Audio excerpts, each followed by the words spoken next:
Hi viewers, আসসালামু আলাইকুম। Welcome to my channel. আজ আমি ব্যাচেলর এবং প্রবাসী ভাইদের জন্য খুবই সহজভাবে বিরিয়ানি রান্নার রেসিপি নিয়ে চলে এসেছি আপনাদের সাথে শেয়ার করার জন্য। প্রথমেই চুলায় প্যান বসিয়ে পরিমাণ মতো তেল অ্যাড করে নিলাম। তেল গরম হওয়ার সাথে সাথে পেঁয়াজ কুচি এবং লবঙ্গ, এলাচ, গোলমরিচ অ্যাড করে দিলাম। আদা বাটা, রসুন বাটা 2 টেবিল চামচ পরিমাণ অ্যাড করে দিলাম। আর সাথে সাথেই খুব ভালোভাবে নেড়ে চেড়ে নিব এবং তেজপাতা সাথে অ্যাড করে দিলাম।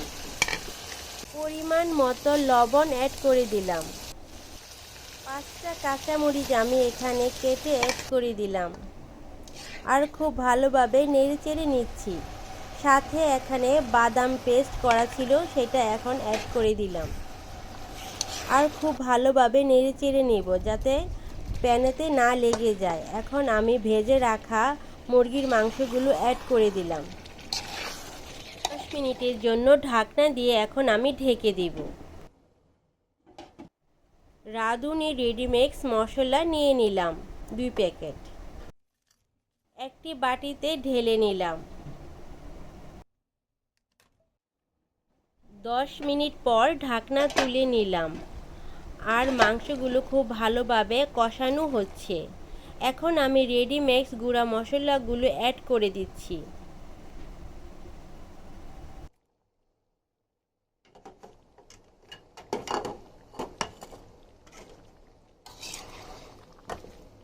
তারপর খুব ভালোভাবে নেড়ে চেড়ে নিচ্ছি।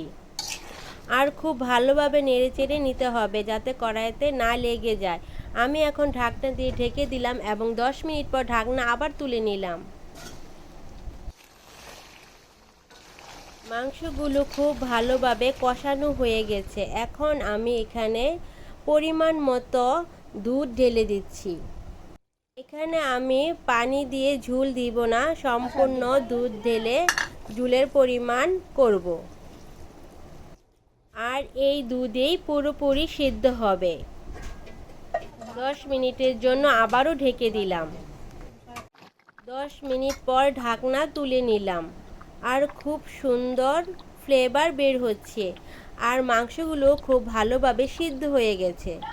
এখন আমি এটি চুলা থেকে নামিয়ে ফেলব।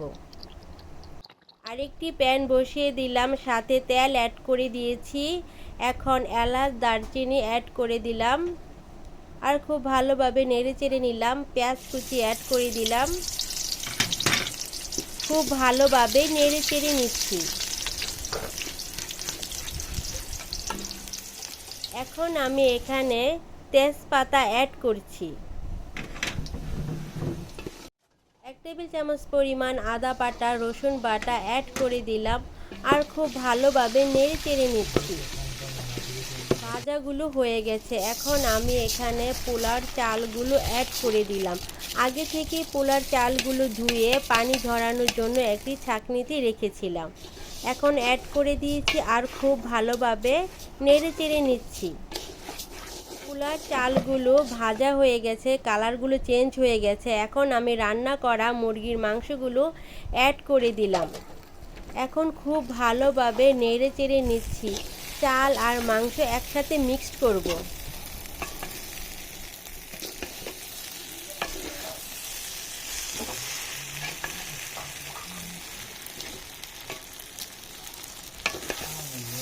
পরিমাণ মতো পানি অ্যাড করে দিলাম।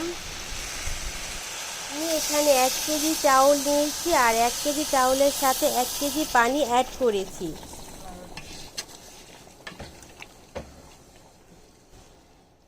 পরিমাণ মতো লবণ অ্যাড করে দিলাম। 15 মিনিটের মতো ঢাকনা দিয়ে ঢেকে দিলাম। 15 মিনিট পর ঢাকনা তুলে নিলাম।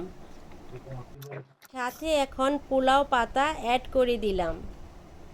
সাথে কাঁচামরিচও অ্যাড করে দিলাম। আর খুব ভালোভাবে নেড়ে চেড়ে দিচ্ছি।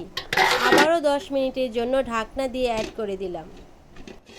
10 মিনিট পর ঢাকনা তুলে নিলাম। আবারও একটু নেড়ে চেড়ে নিচ্ছি। প্রায় সেদ্ধ হয়ে গেছে। আবারও আমি 5 মিনিটের জন্য ঢাকনা দিয়ে ঢেকে দিলাম। 5 মিনিট পর ঢাকনা তুলে নিলাম, আর খুব সুন্দর ফ্লেভার বের হয়েছে আর খুব সুন্দরভাবে সিদ্ধ হয়েছে। বিরিয়ানিটা খুবই ভালো হয়েছিল খেতে। ভালো থাকবেন, আল্লাহ হাফেজ।